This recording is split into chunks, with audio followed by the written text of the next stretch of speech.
Good morning everyone. From last two classes or from last two online classes, we have started our lesson why do we need our parliament, lesson 3 civics. पिछली दो class से हम पढ़ रहे थे कि हमें पार्लियामेंट की जरूरत क्यों है. In the very beginning we have discussed why there is the need of people participation, की लोगों की भागीदारी की जरूरत क्यों है, क्यों लोगों को भागीदार बनाया जाए डिसीजन मेकिंग में और उनकी सहमति की जरूरत है. उसके बाद रोल ऑफ पार्लियामेंट की स्टार्ट की थी कि हमें पार्लियामेंट की जरूरत क्यों, कब महसूस होगा, कब पता चलेगा, when we are going through the different working of parliament, की पार्लियामेंट काम कैसे करते उसके बाद पता चलेगा कि क्यों जरूरी है हमारे लिए. तो लास्ट क्लास में हमने वहीं से डिस्कस किया था रोल ऑफ पार्लियामेंट, और हमने उसका फर्स्ट पॉइंट जो था वो डिस्कस किया था to select the national government. Parliament का पहला काम क्या था, सरकार चुनना. कौन सी सरकार चुनना, क्योंकि सरकार तो हमारे यहाँ there are 3 different level of the government, 3 level है सरकार के, सेंट्रल, स्टेट और लोकल सेल्फ गवर्नमेंट. तो कौन सी सरकार चुनती है पार्लियामेंट, वो चुनती है हमारी सेंट्रल गवर्नमेंट, जो पूरे देश के लिए सरकार है.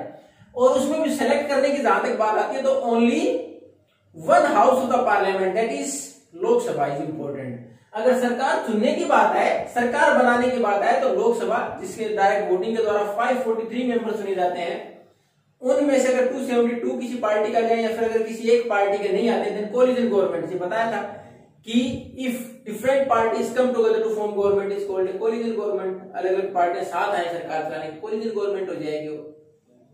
तो ये थे हमारे पास सरकार बनाने की, लोकसभा के सरकार बनाने में. लेकिन जब पूरी सरकार में जिम्मेवारियां दी जाएंगी, एग्जीक्यूटिव, जब पॉलिटिकल एग्जीक्यूटिव बनाए जाएंगे, जो डिसीजन लेंगे, उस टाइम पर हम राज्यसभा के मेंबर्स को भी शामिल करते हैं मंत्रियों के तौर पर. उसका छोटा सा एग्जांपल, आज की सरकार की बात करें तो सबसे महत्वपूर्ण मंत्रालय हमारे पास फॉरेन अफेयर्स मिनिस्ट्री, जो विदेशी मामलों का मंत्री, फॉरेन मिनिस्ट्री जिसको बोलते हैं, विदेश मंत्रालय, वो किसके पास है, एस जयशंकर के पास. और वो मेंबर किसके हैं, he is the member of Rajya Sabha, not Lok Sabha. उन्होंने चुनाव नहीं लड़ा लोकसभा का, उनको राज्यसभा भेजा गया गुजरात, उसके बाद वो वहां के हमारे विदेश मंत्री बने हैं. तो राज्यसभा की भूमिका भी है उसमें. जब सरकार में एग्जीक्यूटिव चुनी जाती है, जब सरकार बनेगी तब केवल मेंबर से बनेगी लोकसभा के.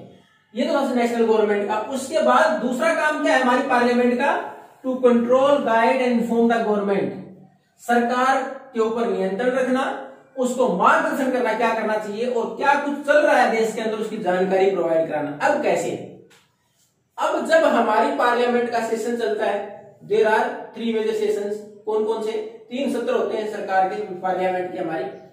कौन सा, विंटर, समर और उसके बाद मॉनसून. 3 सत्र होते हैं, यानी साल में कम से कम 3 बार मीटिंग बुलाई जाती है. अब उनके दौरान the first hour is question hour. तो शुरू का 1 घंटा होता है, वो होता है हमारा क्वेश्चन आवर. प्रश्न काल. इसमें क्या होता है कि हमारे पास जितने भी जो मिनिस्टर्स बना रखे हैं सरकार ने, वो कौन से, पॉलिटिकल एग्जीक्यूटिव की जिम्मेवारी शिक्षा मंत्री है, तो शिक्षा मामलों से संबंधित जितने भी डिसीजन होंगे उसके बारे में बताएगा. स्वास्थ्य मंत्री उसके बारे में बताएगा क्या कुछ कंडीशंस हैं. तो जितने भी हमारे बाकी एमपीज होंगे वो सरकार से पूछेंगे, सरकार के उस रिप्रेजेंटेटिव से पूछेंगे, सरकार ने इसको मंत्री बना रखा है, कि हमारे यहाँ आज जैसी बीमारी कोरोना चल रही है उसके बारे में अगर आप पार्लियामेंट में बात करें तो हमारे स्वास्थ्य मंत्री डॉक्टर हर्षवर्धन, सेंटर में अगर बात करें उनसे पूछा जाए, उनसे बाकी एमपीज पूछें. यानी आपके राजस्थान में जहां से हम सीकर से बिलोंग करें, सीकर के सुमेरा सरस्वती जी पूछें कि हमारे यहाँ कोरोना का इफेक्ट इतना बढ़ गया है, फिर इस प्रकार की परिस्थितियां, उसके लिए सेंट्रल गवर्नमेंट किस प्रकार के असिस्टेंस प्रोवाइड कर रही है, फिर हमारे पास किस चीज की शॉर्टेज है, क्या क्या चीजें कम है, क्या सरकार कब तक प्रोवाइड करा देगी. तो उस टाइम पर उन मंत्रियों से पूछा जाता है कि आप क्या कुछ कदम उठा रहे हैं, क्या पॉलिसीज है, किस प्रकार की आपने आगे के एक्शन प्लान बना रखा है, क्या किया जाएगा. तो पहला 1 घंटा है, सरकार से क्वेश्चन होते हैं बाकी एमपीज के द्वारा. एमपी कौन है, लोगों के रिप्रेजेंटेटिव, लोगों की बात रखते हो कि किस इलाके में क्या समस्या है, उसके बारे में सरकार क्या कर रही है. इस प्रकार सरकार के काम को नियंत्रित रखती है पार्लियामेंट और ये रिप्रेजेंटेटिव के द्वारा. उसके बाद गाइड, मार्गदर्शन कैसे करती है देश सदस्य. उसके बाद ये बोलते हैं आप इसकी बजाय इस प्रकार काम करें, ये पॉलिसी अपनाएं, इससे शायद प्रभावी और हो जाएगा.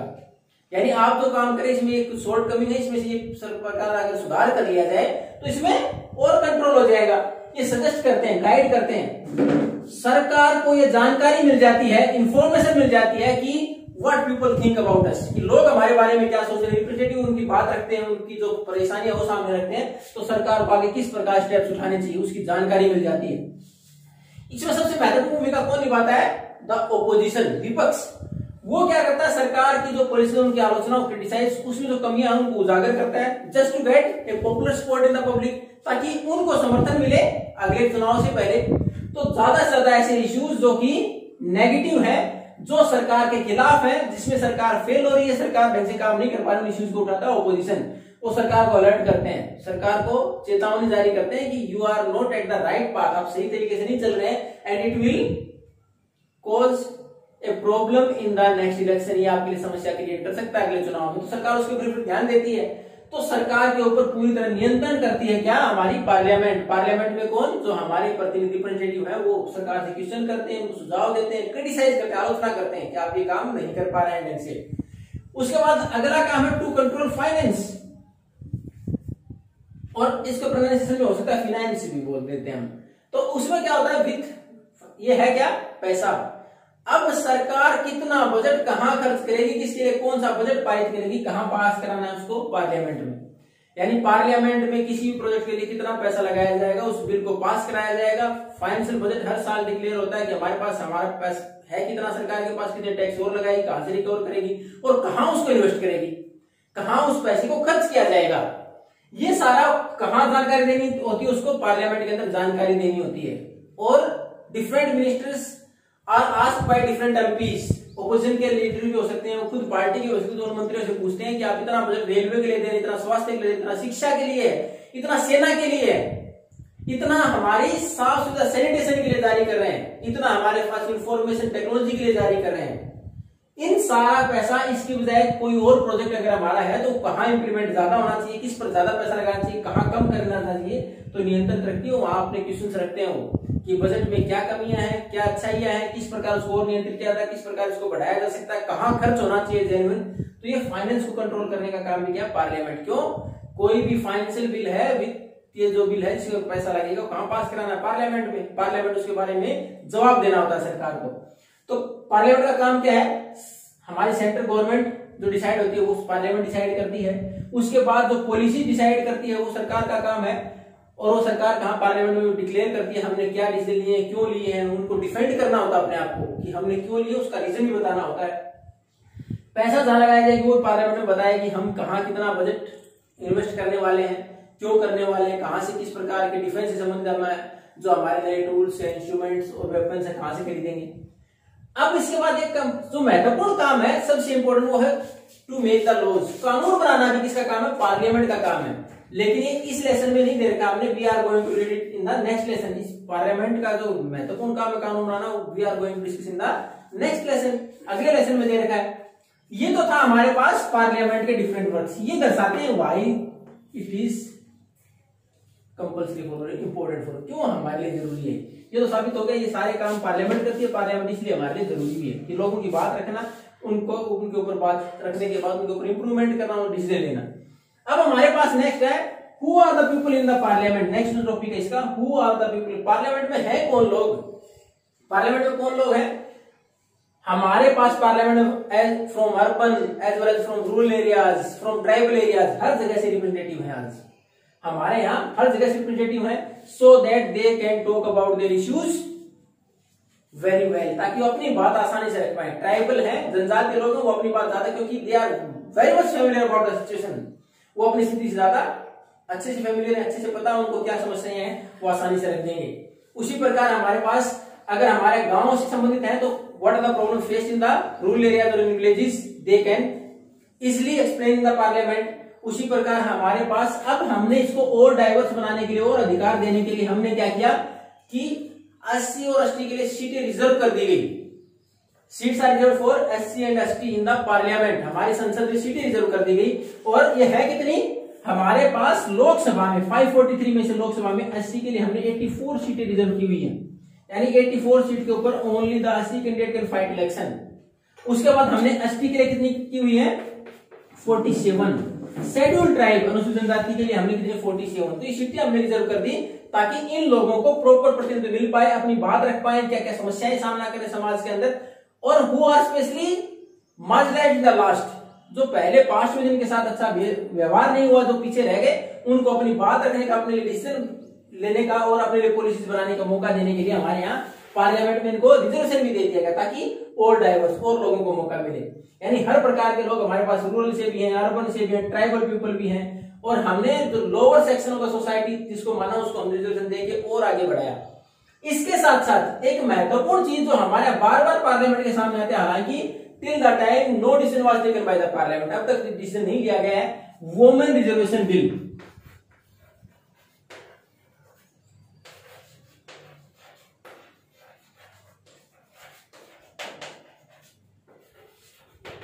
अब बार बार मांग उठती है कि हमारे यहां महिलाओं को भी आरक्षण मिले, इसके लिए वुमेन रिजर्वेशन के लिए बार बार बात होती है, लेकिन अब तक इसको इंप्लीमेंट नहीं किया गया है। अब इसमें सबसे आश्चर्य की बात क्या है, the 50% part of the population, ये हमारा आधा भाग हमारी जनसंख्या का, जिसको कंप्लीट रिप्रेजेंटेशन नहीं मिला है। कैसे नहीं मिला, देखो अगर हम स्टार्टिंग की लोकसभा से बात करना शुरू करें तो before 60 years only 4% women were there. शुरुआत की 2 लोकसभा तक हम काउंट केवल 4% महिलाएं थी, और अगर पिछली लोकसभा तक की बात करें 2014 तक तो it was up to 11% only, ये केवल 11% है। और हम जनसंख्या कितने की बात करें, 50% के लिए बात कर रहे हैं, यानी 50% लोगों को हम 11% रिप्रेजेंटेशन लेके आए हैं। इसका मतलब दे रिक्वायर्ड मोर, उनको और जरूरत है, उसके लिए इश्यूज रेज किए जा रहे हैं, और they are just demanding for 33%, कम से कम 33%, 1/3 तो मिले। इसके लिए लगातार प्रयास है। ये हमारी डेमोक्रेसी को थोड़ा सा और मजबूत बनाती है, कि ताकि लोग अपनी बात रख पाते हैं। इससे साबित होता है कि लोगों का विश्वास है कभी ना कभी इसके ऊपर समाधान होगा। तो ये हमारी पार्लियामेंट की मजबूती को दर्शाता है, लोगों की आवाज को दर्शाता है कि हाँ yes the time will come, our जो voice will be also heard there, कि हमारी आवाज भी सुनी जाएगी, and the laws will be implemented for that. तो ये था हमारी पार्लियामेंट की भूमिका क्या है, क्यों जरूरी है हमारे लिए, इन सारी चीजों से हमें पता चल जाता है, और किस प्रकार हमारे डाइवर्स है, किस प्रकार अलग सेक्शन के डिसीजन लिए जा सकते हैं। We have completed our lesson. I will provide the question answer in the PDF format, and till that time if you have any problem then you can ask me. Thank you and have a nice day.